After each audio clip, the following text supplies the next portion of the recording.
climate change is the defining issue of our time. Climate change is the biggest threat to security that modern humans have ever faced.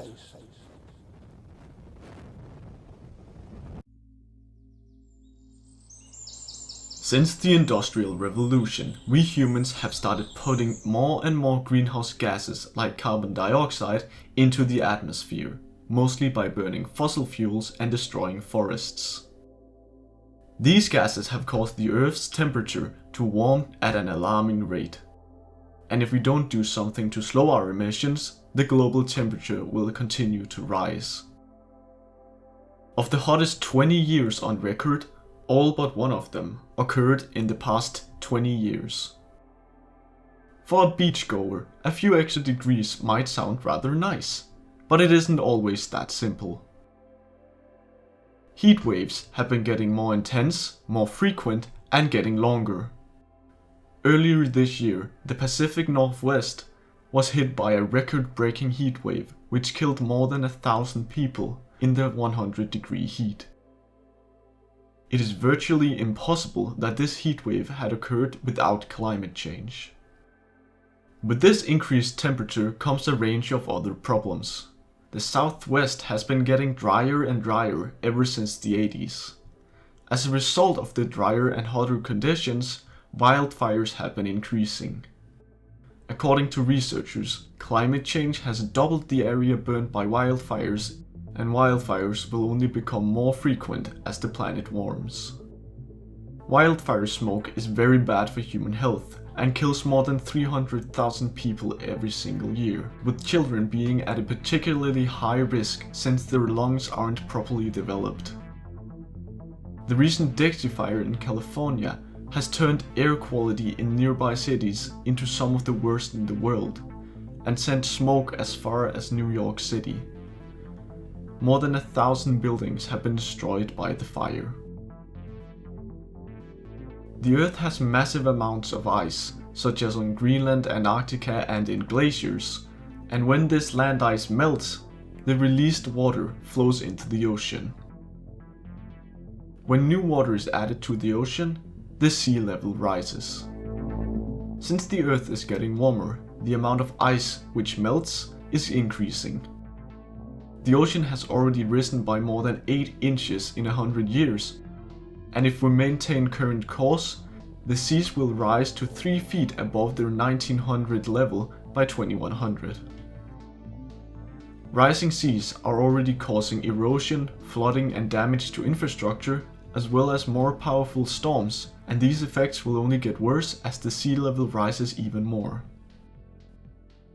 These are just a couple of the catastrophic consequences climate change has already brought and will bring in the future. Globally, almost 6,700 climate-related disasters were reported from 2000 to 2019, an average of close to 1 climate-related disaster every day. These climate-related disasters affected almost 4 billion people and killed more than 500,000. The decrease in deaths were mainly due to better early warning systems and improved disaster management. This summer, Russia saw their biggest wildfires in history. According to Russian officials, these fires are largely due to climate change. Wildfires exacerbated by climate change have also devastated Algeria, Greece, and Turkey, just to name a few places. Floodings, which killed hundreds in Western Europe this July, were made more likely and more severe by climate change. In Madagascar, the UN is warning about the world's first climate change famine, with half of all young children being chronically malnutritioned and entire villages on the brink of death. Madagascar has not contributed to climate change, but are still facing the worst consequences of it, something which Madagascar's president highlighted in a speech at the UN. Madagascar is affected by the consequences of climate change. Waves of drought in the south are recurrent. My compatriots living in the south have paid a heavy price from the climate crisis, a crisis that they did not participate in causing. Madagascar is representative of a wider trend. The countries which have contributed the least to climate change are the ones facing the worst consequences. Even here in the US, already vulnerable groups like racial minorities, the poor and those with less education are at a greater risk of the negative consequences of climate change. To prevent the worst consequences of climate change, world leaders have agreed that we need to limit global warming to 1.5 degrees Celsius. It's likely that 1.5 degrees will be reached within the next 20 years, but how much warming will occur after that is completely up to us. We already know what's needed to stay below 1.5 degrees. We need to halve our emissions by 2030 and reach net zero emissions by 2050. Unfortunately, this is nowhere close to where we're headed. Even if countries follow every single pledge they've made so far, emissions will still rise by 16% by 2030. And we'll reach 2.7 degrees of warming by the end of this century, which would have catastrophic consequences for us all. This November, leaders from every country are meeting in Scotland at an event called COP26 to discuss how we can work towards limiting global warming to 1.5 degrees.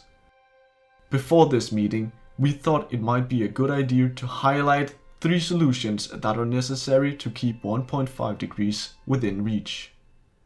Number 1. Electrify everything. Currently, we transport ourselves and heat our homes with fossil fuels. We need to move away from technologies which use fossil fuel combustion and into alternatives which instead use electricity. Gasoline cars will need to be replaced by electric vehicles. Natural gas heating must be switched out for electric heat pumps, and gas stoves must be replaced with electric ones. Moving to electric vehicles and heating will likely need to be helped along by governments with electric vehicle incentives and clean energy standards for buildings, as well as money to retrofit old homes. Number 2. Phase out fossil fuels. If we just move from our cars being directly powered by fossil fuels to our cars being powered by electricity which is generated by fossil fuels, nothing will change. That is why we need to stop using fossil fuels to generate electricity. We need to stop all new oil and natural gas exploration and all new coal mines today, and we need to completely stop approving new coal power plants this year. By 2030, rich countries like the United States need to completely phase out coal, and by 2035, rich countries need to reach net zero emissions from electricity generation. By 2040, the world needs to completely phase out coal and oil power plants and reach net zero electricity generation. World governments must also stop giving hundreds of billions of dollars to fossil fuel companies, and the US must be a global leader in this regard. Number 3. Generate clean electricity. We are of course still going to need electricity to power our new electric vehicles and heat pumps. But how do we get that if we eliminate fossil fuels, which generate more than 60% of the world's electricity? What we need to do is switch to renewable sources of electricity, like wind and solar. These technologies can generate electricity without generating greenhouse gases, and they are cheaper than fossil fuels. By 2050, renewables need to generate 90% of the world's electricity, with most of the remaining 10% being generated by nuclear energy, which also doesn't generate greenhouse gases. These 3 solutions aren't just fantasy.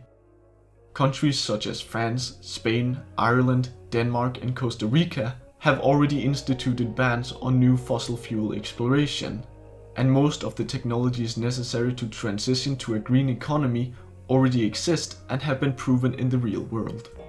Electric cars are much better for the climate, and while they cost more when you initially purchase them, they can actually be cheaper in the long run. Some countries already get almost all their electricity from clean technologies, and Scotland, the place in which world leaders will meet in November, gets more than 96% of its electricity from clean sources. These three topics must be discussed at COP26 in the UK. World leaders are under immense pressure from millions of young people all around the globe to commit to stopping climate change. Because if we do nothing, we will leave our children with a climate catastrophe. We need to do what is needed to make sure COP26 is a success and that it marks a true turning point. What COP26 really stands for is our last chance to avoid the worst effects of climate change. Thank you for watching, and we hope to see you another time.